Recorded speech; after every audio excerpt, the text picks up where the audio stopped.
আসসালামু আলাইকুম। আমরা আজকে আসছি আপনাদেরকে একটি জায়গা দেখানোর জন্য। যারা আমাদের পেজে আছেন সবসময় আমাদেরকে কম দামের জায়গার কথা বলেন, তো সেরকম একদম খুবই কম দামের একটি জায়গার খোঁজ নিয়ে আজকে আসছি।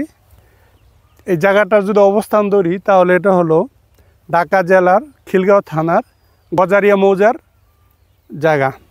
আমি ঠিক জায়গার লোকেশন দাঁড়িয়ে আছি। এই জায়গার লোকেশন ঠিক ওই পাশ থেকে শুরু করে একদম ওই কর্নার থেকে শুরু করে এই কর্নার পর্যন্ত।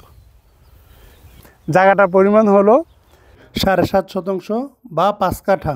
আফতাবনগর আমরা অনেকেই জানি যে ঢাকা জেলার যে আফতাবনগর থেকে বাসা একটা ট্রিটমেন্ট প্ল্যান আছে। ওই ট্রিটমেন্ট প্ল্যান থেকে একটি রোড চলে আসছে। এই পাশ থেকেই আফতাবনগর থেকে রোড চলে আসছে। এই রোডের ঠিক শেষ মাথায় জায়গার অবস্থান। এই জায়গাটি বিক্রয় হবে। যদি কোনো ক্রেতা এই জায়গাটি কেনার আগ্রহ প্রকাশ করেন তাহলে ডিসক্রিপশনে আমাদের নাম্বার দেওয়া আছে, আশা করি ওই নাম্বারে যোগাযোগ করবেন। ধন্যবাদ সবাইকে। আসসালামু আলাইকুম।